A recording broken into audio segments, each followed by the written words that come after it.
Om Gajananam Bhutaganati Sevitam Kapita Jambu Palasara Pakshitam Umasutam Soka Vinasha Karanam Namami Vigneshwara Pada Pankajam Gurur Brahma Gurur Vishnu Gurur Devo Maheshwaraha Guru Sakshat Parabrahma Tasmai Sri Gurave Namaha Sadashivasamarambam Sankaracharya Madhyamam Asmat Acharya Parjantam Vande Guru Paramparam Sahana Bhavatu Sahanau Bhunaktu Sahaviryam Karavavakai Tejasvinavaditamastu ma Vidvishabhakai Om Shanti Shanti Shanti. Welcome to SanKatha session number 4, which combines Sanskrit and Kathopanishad.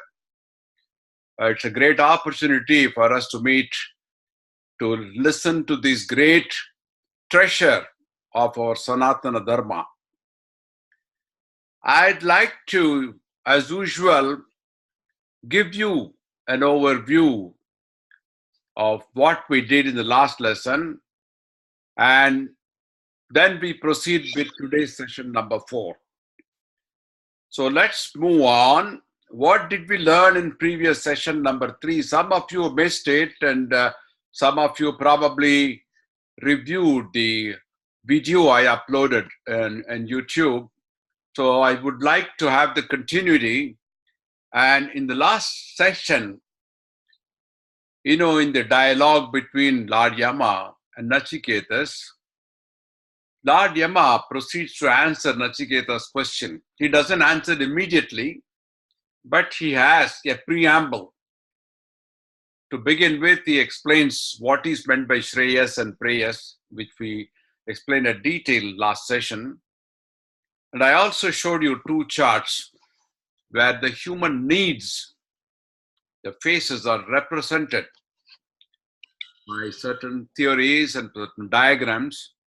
I showed you the Western theory of Maslow and also the Panchakoshas, which form an important part of Sanatana Dharma. They are all influenced by the Panchakoshas, and they form the core of our bodily existence. And apart from explaining Shreyas and Preyas, Yama appreciates the interest of Nachiketas and the devotion he had to choose the Shreyas path, which is very difficult for most people. It's different from most people. Most people would prefer the materialistic pursuits, not really the spiritual pursuit. But Nachiketas, even a young boy, he chose the Shreyas path, and therefore Yama pats him on the back and says, I've never found such a good boy. And at that point of time, Nachiketas, unmindful of the praise, he again seeks Yama's answer to his query. He doesn't leave him. He says, please come to the point, answer my question. And Yama now declares with the beginning that all Vedas point to one important goal for humanity, and that single syllable, which is the most important in Sanatana Dharma, the single word is called Om. I mentioned a lot about the Taraka mantra. We will continue with this session now, and we will once again repeat this verse. And all verses in this Upanishad are really called mantras. What is mantra? Manana trayate iti mantraha. Manana means mind. Trayate, tra is a verb, to protect. Some of you know, in Gita as well as in Vishnu Sahasranam, there is paritranaya sadhunam vinasaya dushkritam dharma samsthapanataya sambhava aviyuge yuge paritranaya sadhunam. I will protect the sadhus. So here, tra is the verb for protecting. The manana trayati iti mantraha, the one which you keep on reciting in your mind, and that which protects you is called a mantra. So really, all these are mantras. So anyway, we are using for the purpose of our explanation here the word verse here. And we will begin with this verse 15, which we concluded last time. Sarve Veda Yat Padam Amananti Tapamsi Sarvani Cha Yaddat Vadanti Yat Icchanto Brahmacharyam Saranti Tatte Padam Sangrahena Brevimi Yom Iti Etat. Talks about Om. Sarva Vedaha. All the Vedas. And Yama introduces this here. The goal as Om. All the Vedas. They all point to one direction. They may go show you different paths, but the goal is only one. The destination is one. I gave you the example of different people, different transport people coming and offering their services. I'll take you in my car, I'll take you in a taxi, I'll take you in my limo. But they all go to one destination, even though the paths or roads may be different.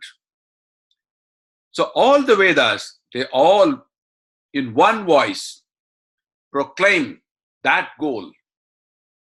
What is that goal? That goal is Om. All austerities. Tapamsi sarvani, tapasvi. You hear tapam means meditation and austerities. Cha yat vadanti, speak of icchanto. Icha is desire. Desiring that which brahmacharyam charanti. Aspirants practice the brahmacharya, means control of senses.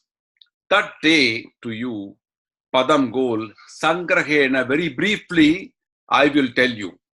The goal which all the Vedas declare, that which all the penances proclaim, and desiring which people lead a very austere life, I will tell you that in brief. Om, I mentioned, is a pranava mantra. It's also the taraka mantra. I explained to you in detail what is taraka, one which varies across. There are two pranam taraka mantras. Om is one, Rama is another one. Now, pranava. What is meant by pranava? Prana, you know, prana means the life breaths. That means a person's life. Without breathing, you cannot exist. So, the pranava is just an extension, just like pranayama. You know, pranayama means breath control. Those people who practice yoga know this word. Pranayama means breathing exercise, a breath control. Here, pranava is an extension to prana, which means the taraka mantra, which is the mantra Om. So, this mantra, Om, is introduced in this verse 15 by Emma. It's talked about in many of the Upanishads. The Om mantra, everybody knows it. And Om is indeed what is called the Brahman, that all of us seek. You know, there's a Hebrew word called Amen. Christians use it. Amen. What does it mean? It's believed to have the same roots as Om. So be it. Sure. Faithfully. That's the meaning. Even the Arabic word, I mean, it is believed to have roots from Om. There is a great saint. I see Zara there. She lives in Los Angeles. There was a great saint who lived in LA. His name was Paramahamsa Yogananda. Paramahamsa Yogananda. He was a yogi who came from Bengal, early 1900s. He was born sometime in 1893. And he chose like Vivekananda to come to America. And then he started teaching our great Sanatana Dharma to people. So today, that ashram there in LA is the international headquarters for Yogananda activities. They have a program called Self-Realization Program, in which they talk.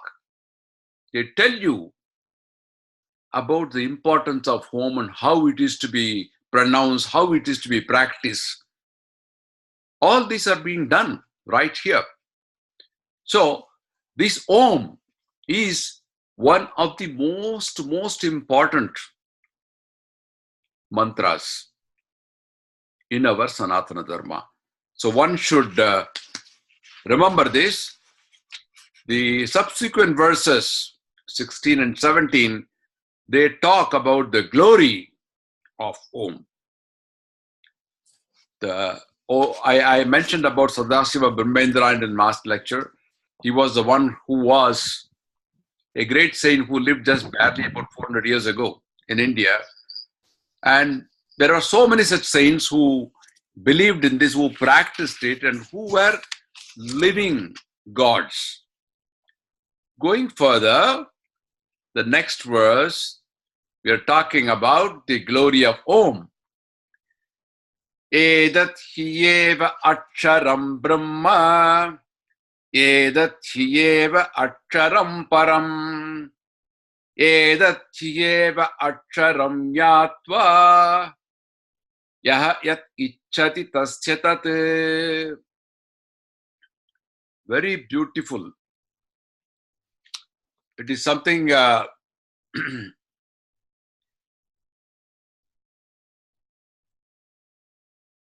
it says the exclusiveness of this aksharam. Aksharam is a word. This alone, yedat yeva, this alone indeed is the Brahman. Yedat yeva, this alone, he stresses again, aksharam is the supreme Brahman. This alone, indeed, the letter, the symbol, the word, which you meditate upon to get what you desire. The syllable Om is indeed Brahman. This syllable is the highest. Whosoever knows this syllable obtains all that he desires. That's why Om is being talked about in every one of the rituals. We start with Om and end with Om. So this is indeed a very great mantra, and it is practiced number of places, and we can talk about it on several sessions. The importance and glory of Om. There are so much of literature available in that.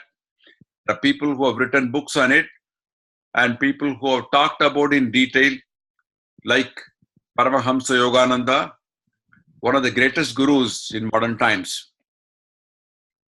Going further, verse 18. Na jayate brijate va vipaschite, na ayam kutaschit na babuva kaschite, ajaha nityaha shashvataha ayam puranaha, na hanyate hanyamane sharire.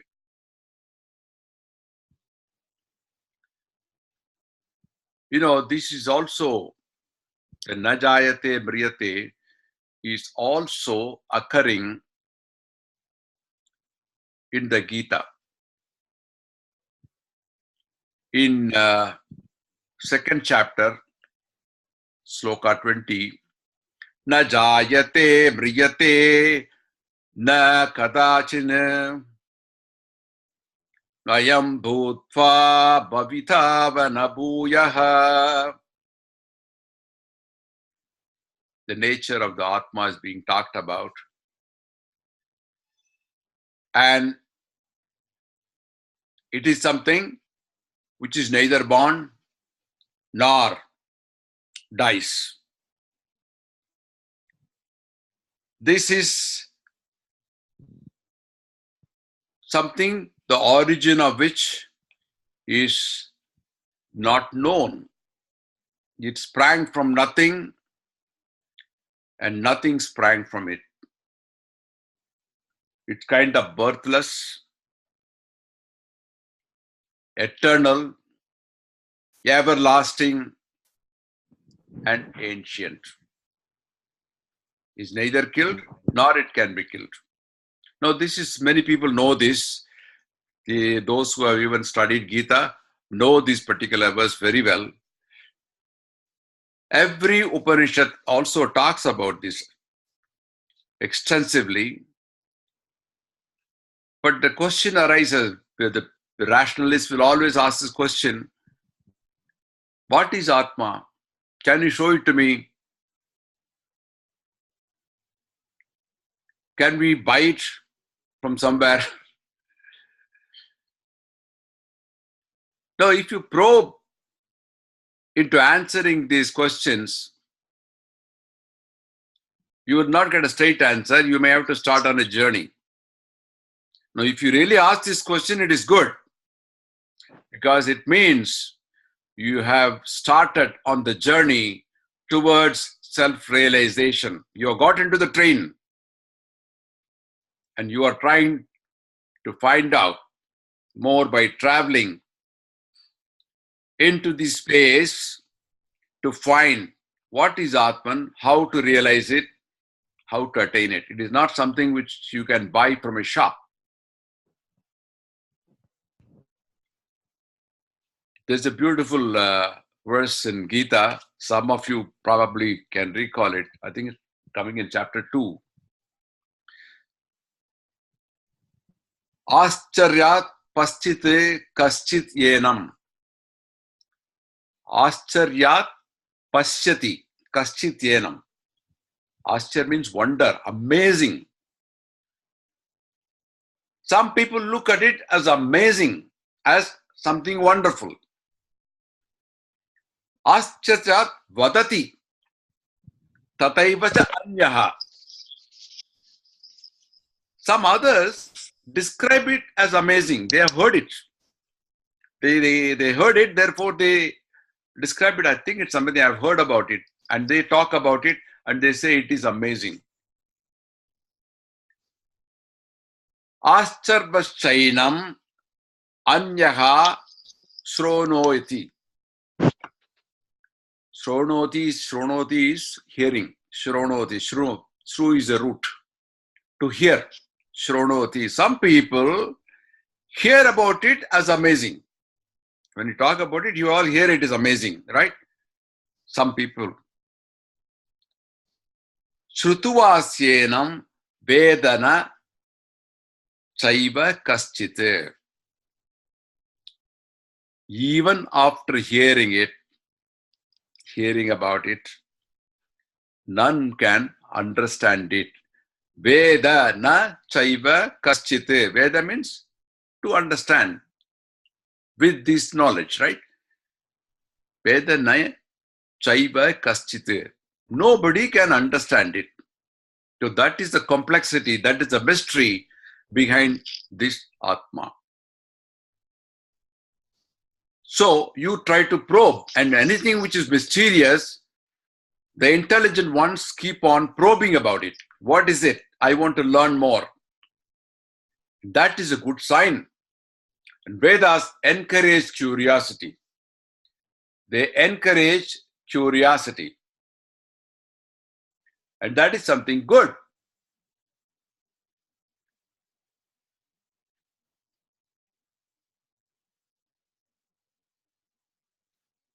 I think some people are using the video. Maybe you can mute it so that people can see the slides. So that being the case, when you start probing, it is good. And the next verse is going on to verse 20, which is in Valli 2, chapter 1. Ano aniyan mahataha mahiyan Atma asya jantoho nihitaha guhayam tam akratuhu pashyati vitashokaha Dhatuhu prasadat mahimanam atmanaha.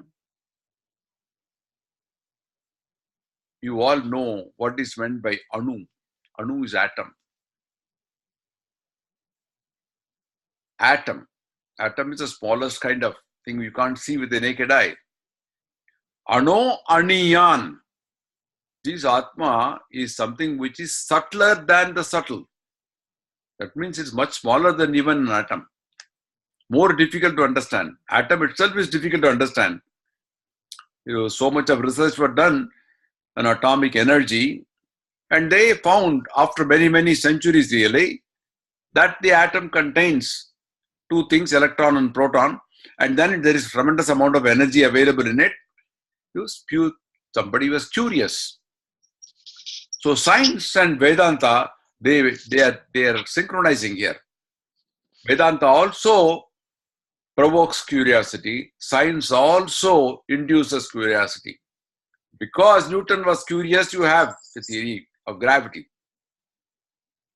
Because Thomas Alva Edison was curious, we have so many of those inventions. So Vedanta encourages you to be curious. Ask questions. Only then you come to know what is what. So this is something curious. It's subtler than the subtle.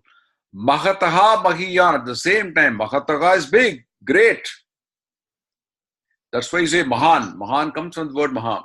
Is big. Mahataha mahiyan. Greater than the great. The self. Atma. Where is it located? Well, there are some Puranas which describe. One is on Ayurveda, says this Atma is supposed to be a very, very tiny thing somewhere in the corner of your heart. You can't see it. Somewhere. It is located somewhere in the heart. Asya jantoho, this being, nihitaha resides in guhayam. Guha means cave. The cave of intellect or buddhi. Somewhere there it is a small speck. We don't know that. So, subtler than the subtle, bigger, grosser than the grass, the self is concealed in the heart cave of this creature. Now, who can experience it? He who is free from desire and free from sorrow perceives the glory of the self through the purity of the mind and the senses. I would like to give you an analogy here. There is a pot, empty pot. Inside it, there's nothing. There is only space. Empty space, you can say. What if you break the pot? Is the space broken? No, it's only the pot which is broken. The space is not broken. Space exists. Likewise, our body is like a pot. And if this pot is broken, the space is like Atma which pervades.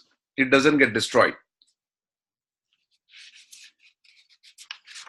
Kanchi Pariva gives a beautiful example which I'd like to quote here.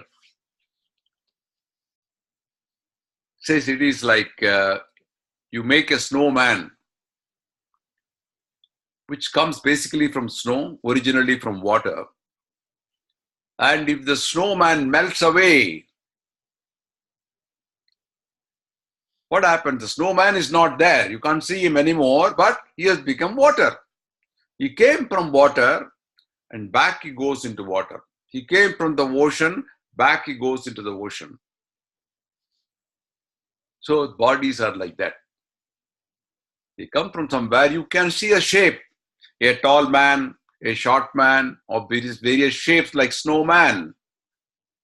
When the snow melts away, he goes back into water, just as he came, he goes back into water, mingled with one. But when you see him as a snowman, you don't see him as water. You see him as a body. You see him as a figure. You can decorate him. Likewise, human bodies are also same way like snowman. You can decorate them. You can see them in different shapes. They last only till they melt away and join the original thing from which they came from. How do you realize it? How to attain Atma? Is it something, how to, this how to word is used commercially, particularly in America, to make billions of dollars. When I was in college, I read a book by Dale Carnegie. It was titled, How to Win Friends and Influence People. He wrote another book called How to Stop Worrying and Start Living. They sold millions of copies. The word how to. Even today, when you say how to cook, there's a book called Dummies, for dummies. How to learn computers for dummies. How to buy a home for dummies. How to learn Vedanta for dummies. I think I can write that book. How to learn Vedanta for dummies. This is something, this how to is something which is being used. And here, Lord Yama comes to that topic, say, how to attain Atma. Now, this is being talked about in different Upanishads as well as in Bhagavad Gita. But here, Lord Yama himself comes. And he explains very briefly, though, the methodology, how to attain the ultimate, the Atma, the Brahman, the Sam. Now, Adi Shankara says it arises just by itself. The seeker, he has to seek with devotion, and then surely it does come. Can somebody help us to get? Yes. There are Mahans. I mentioned one recently, Paramahamsa Yogananda. There is a proverb called Daivam Manushya Rupena. It can come in the form of a human being also to guide you. Daivam Manushya Rupena. So there are different ways of attaining, and we'll start with the next verse, which starts the methodology part of it.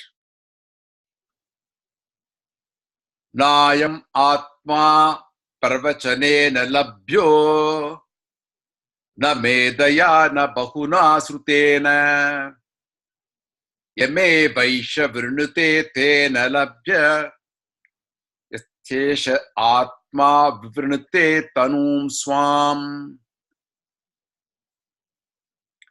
Tasyascha Atma Vivrinute Tanum Swam. What does this mean? Is it Atma you can you get it from a shop, or can I get it if I have a PhD, a degree? How do I attain that? Yama answers this question, Na ayam Atma, this Atma is not Parvachanena labhyaha, attained through study, not by getting PhD. Na megaya, na medaya. Meda means one who is a scholar. Medai, we say. Na medaya, not by intelligence, not by somebody who is superior, a scholar. Na bahuna sutena, not by hearing Ramayana and Mahabharata. Bahuna srutena. Srute is true, is to hear.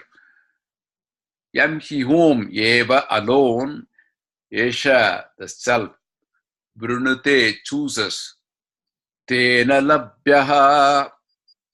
It is attained by such a person. Tasya, it's Esha, this Atman, Vivrinate reveals itself. Tanum swam. Swam is the true nature. Tanum swam. Belonging to Swami.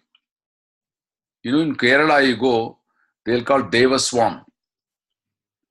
You go to Guruvayur or any of the temple, they call Deva Swam. What does Deva Swam mean? It is owned by the Swami. The Deva, the temple is owned by the Swami. So he is owned. Swa is self. Swayam. It's owned by the God, deity himself, herself, whatever. That's why it's called Deva Swam.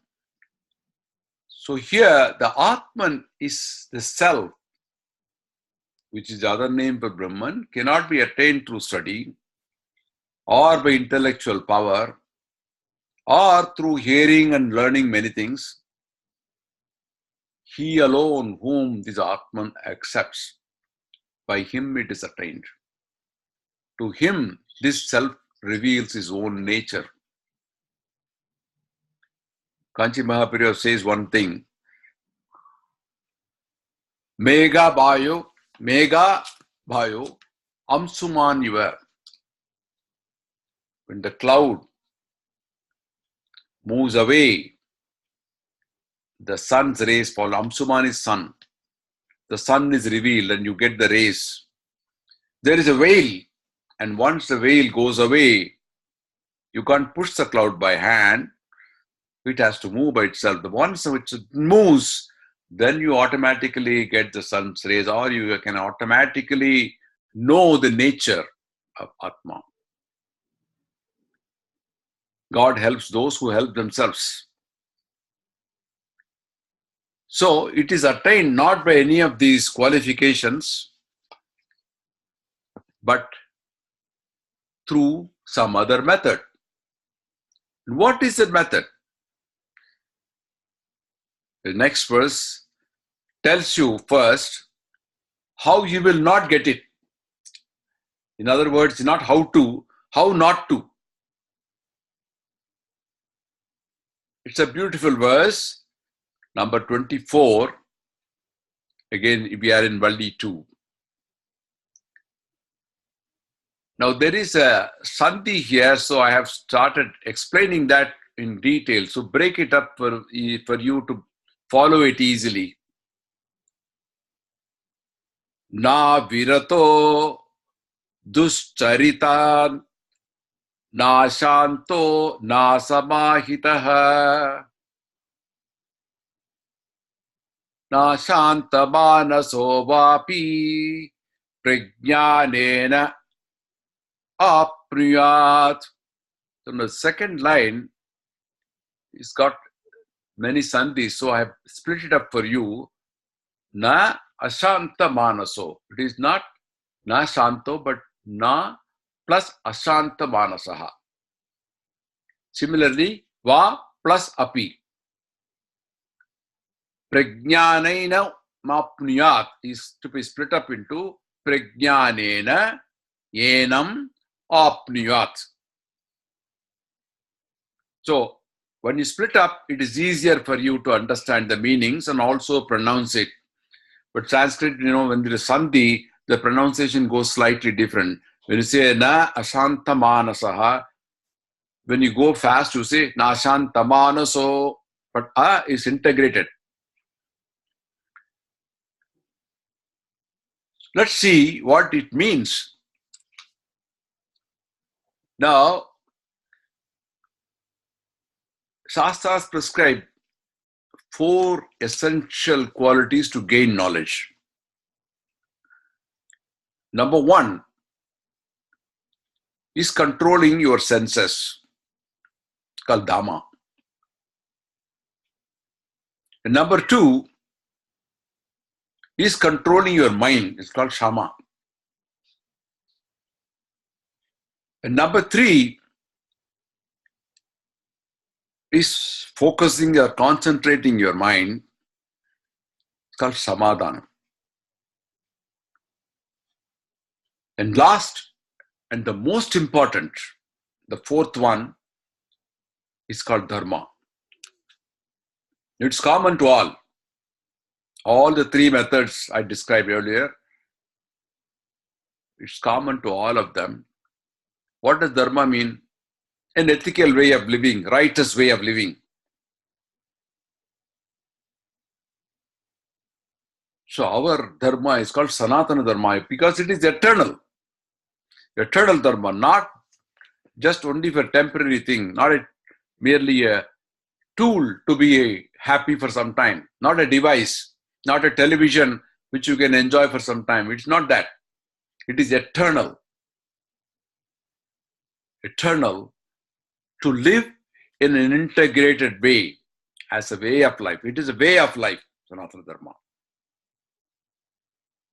So here, these 4 are prescribed as essential qualities to gain knowledge and also go towards the Brahman or Paramatma. But here in this verse, Yama tells, he also gives 4 conditions, how not to get it. You will not get this by this. Who will not get it? People who have not turned away from wickedness, na aviritaha, one who has not desisted, duscharita, from evil contact. That means there are 2 negatives here. One who is evil. One who does not follow dharma. One who is following adharma. Na ashantaha. Shantam means your senses are under control. Ashantaha is opposite. That means your senses are not under control. One who is drunk. One who takes drugs. All these people, their senses are not under control. Na asamahitaha. People may be stable, but they don't have concentration. One time they look here, another time they look there, then they look up. Their mind is wavering here and there, even though they are in senses. Asamahitaha. We also say samadhanam, right? Ashanta one whose mind is always getting worried, not free from anxiety. I don't know what I'm going to do tomorrow. I may lose my job. I don't know what my son is going to do. These are all anxieties, Will I reach the office in time? What if it rains? All these are small things which cause anxiety, and the mind is not steady. It's getting a little troubled with this. He too cannot attain this Atman, enam apniyat. Not through knowledge. It has, such people cannot attain Atma. So this is a little confusing, isn't it? If you can say all these are common, everybody is one way or other having this kind of a problem. How can anybody attain them? Not so difficult. Let me make it simple.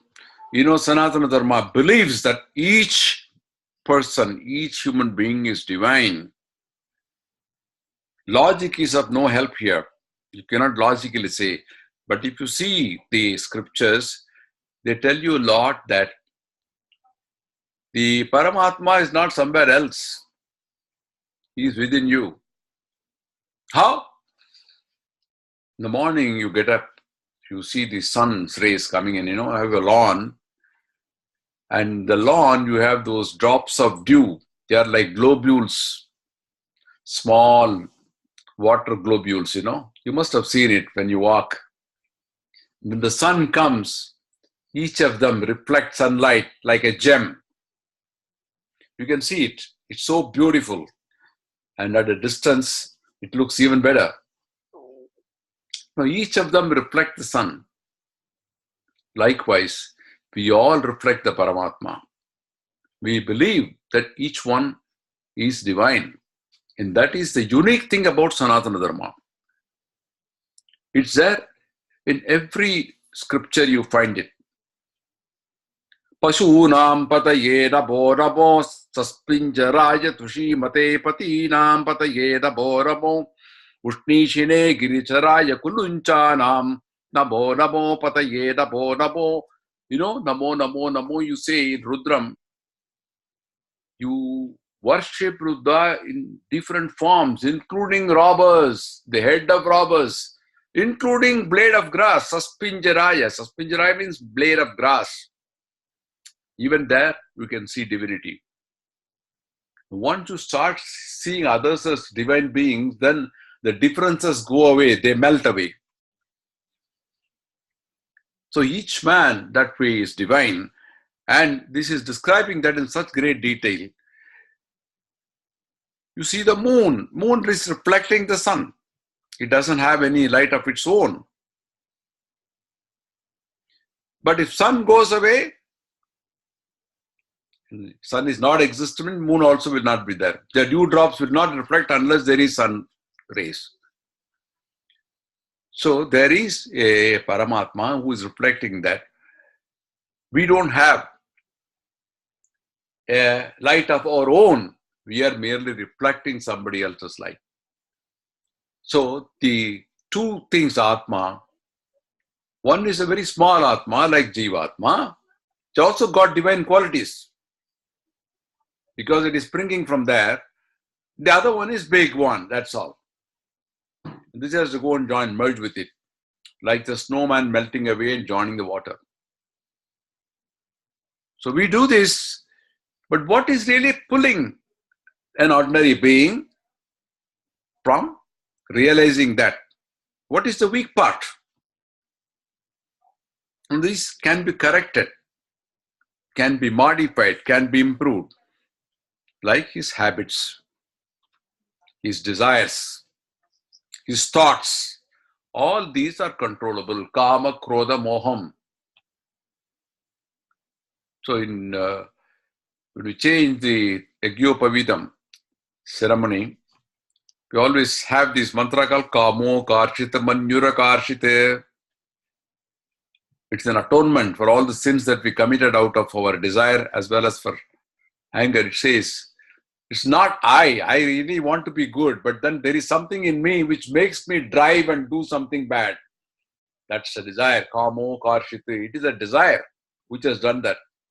Manyura Karshite. Anger which has done it. I want to be good, but then there is something propelling me to do this. And those two demons, you can say, Kama and Manyura. Desire and anger. When your desire don't get fulfilled, then you get angry. So that is an atonement which you say. So Paramatma is somebody who is already in you in a small way. And therefore, you try, one day the cloud will go away and the sun will come. Amshuman. Going further, we will now move to the Valli 3, chapter 1.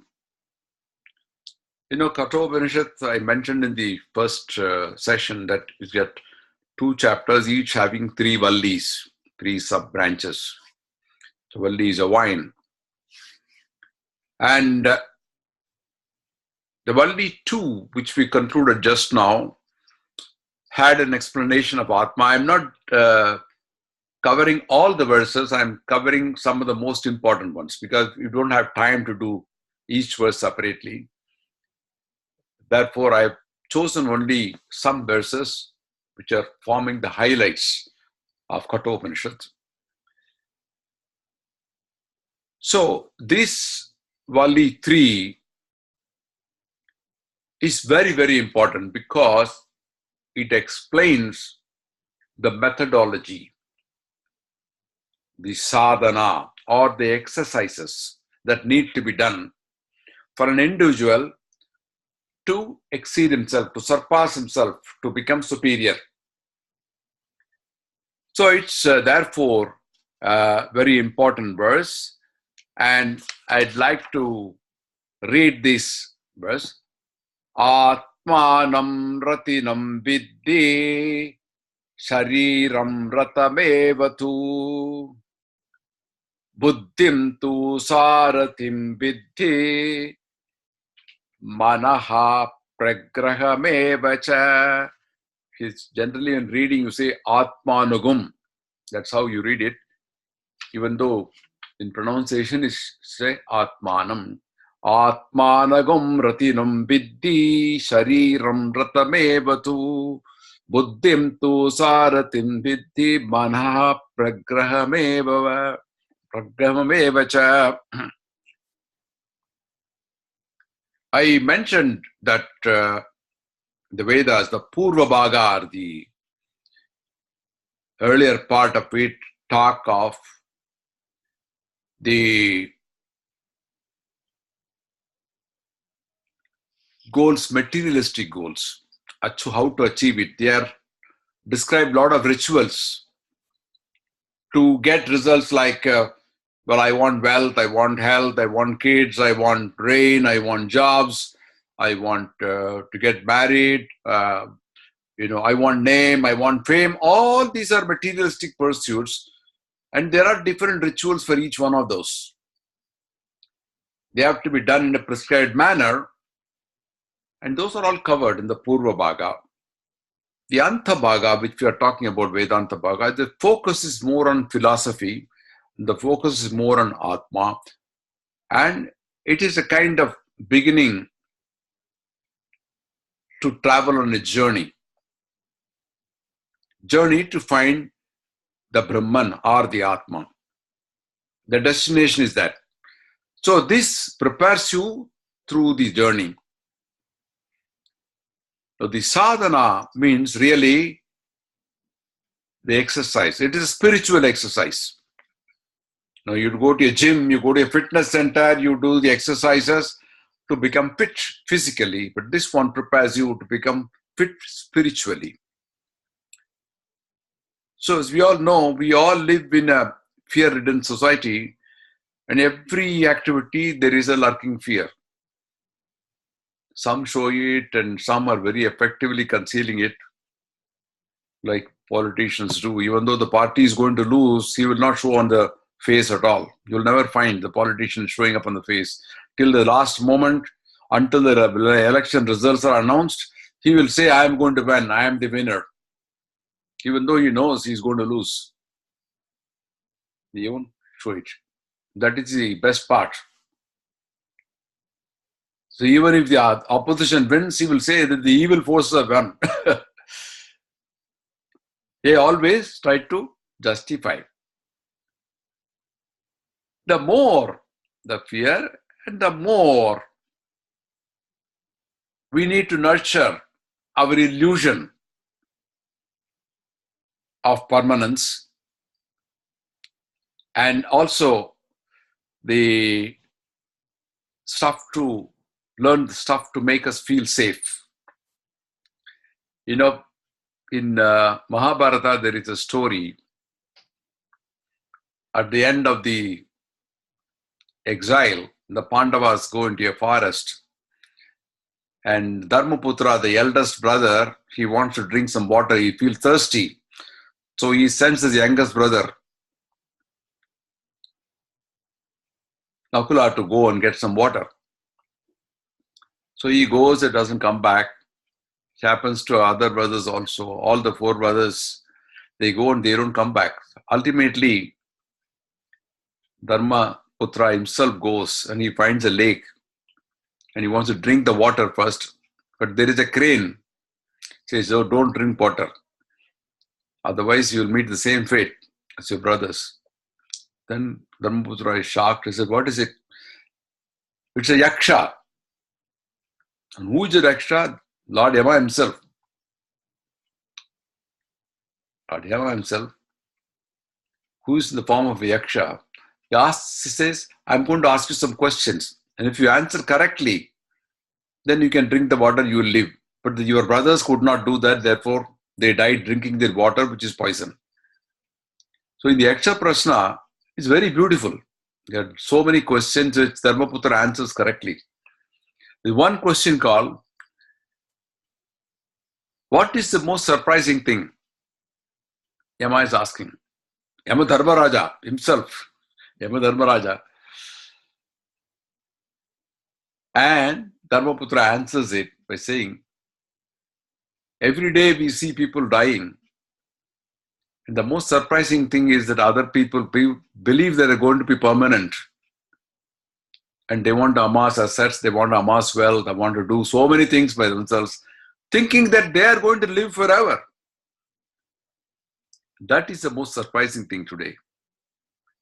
And Yama appreciates this answer.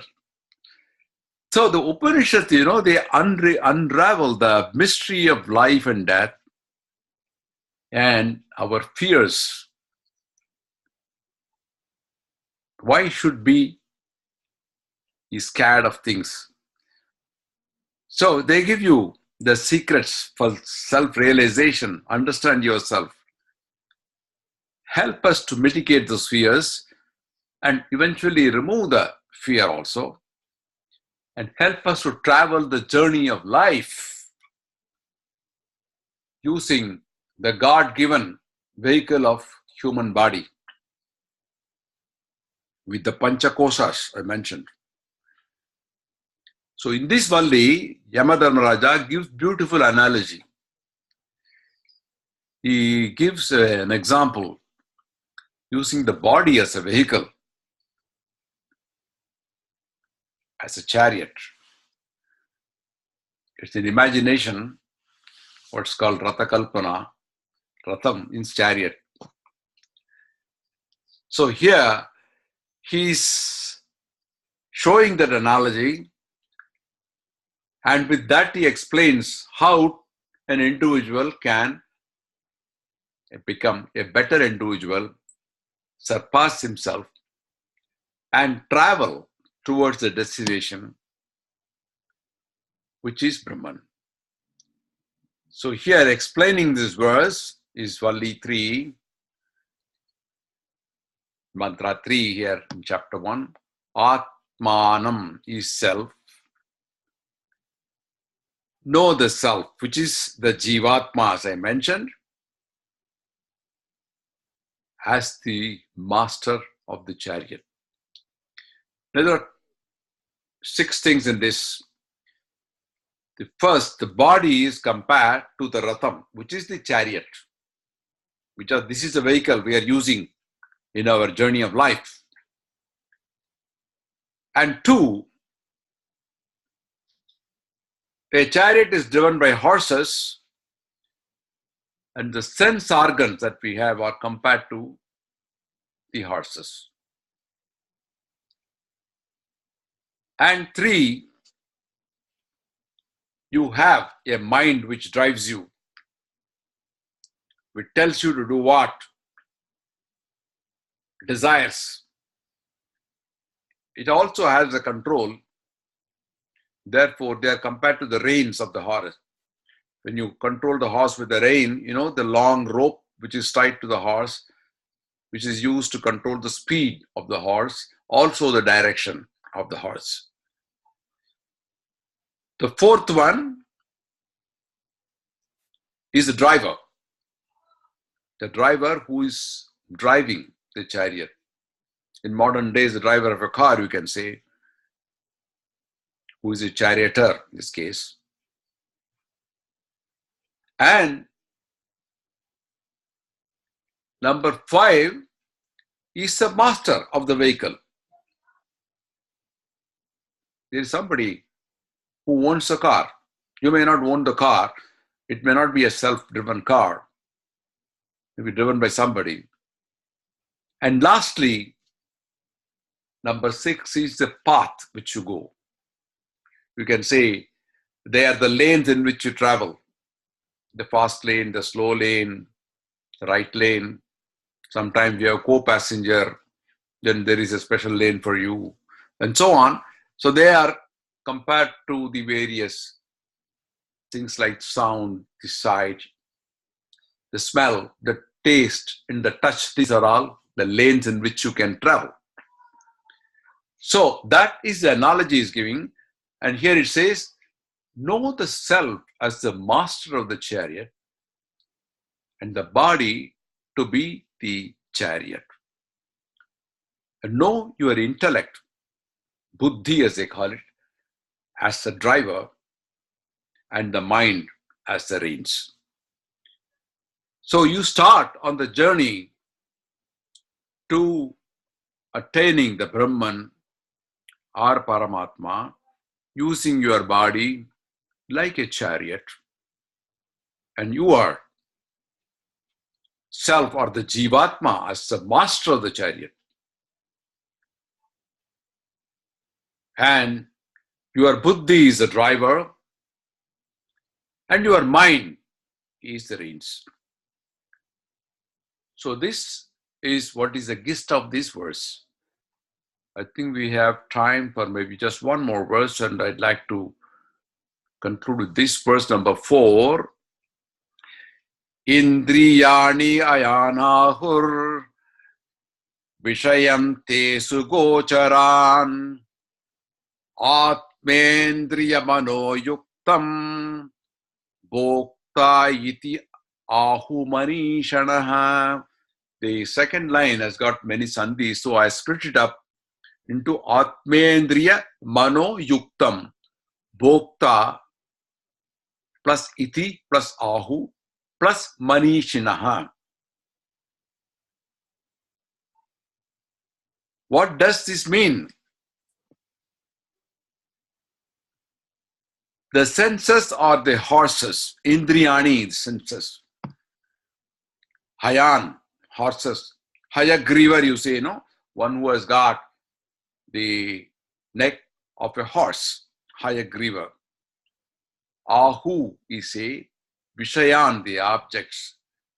Teshu, in Gocharan, the paths. Atmendriya manoyuktam, endowed with the body, the senses and the mind. Bhokta, bhokta comes from the root bhu. Bhojanam is coming from the same root. Bhuj, bhuktam. You know, in Sanskrit is a very peculiar rule. We can talk more about it, but here I want to just say that bhuktam, there is what is called pratyayam. Pratyayam is kind of a suffix. So you have nishta pratyayam, which is a suffix, special suffix, like tam, bhuj, bhuktam. Bhuktam means what is eaten. Like suktam, I have mentioned before, is what is well said. Siktam is wettened. You know, if you make something wet, wettened. Raktam, blood. Something which is reddened is called raktam. So, most of these end with tam.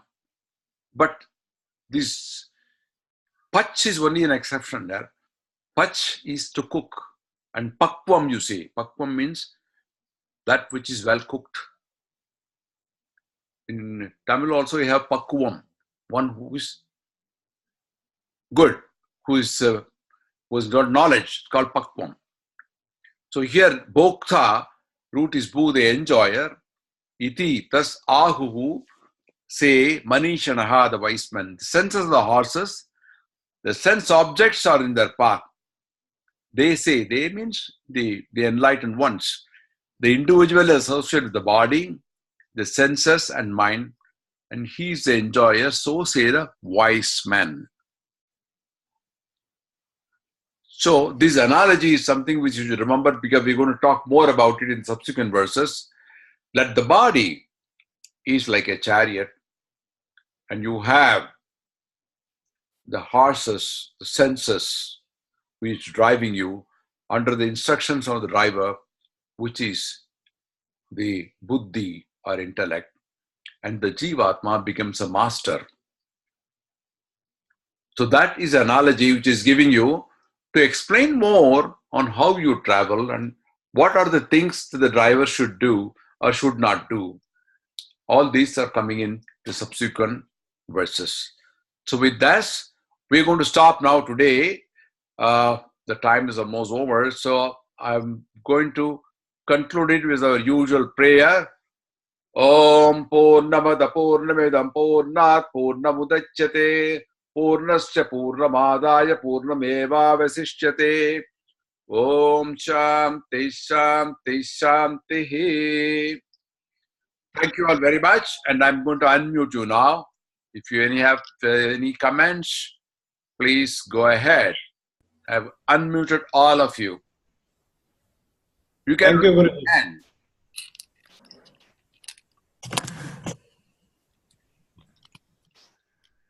Anyone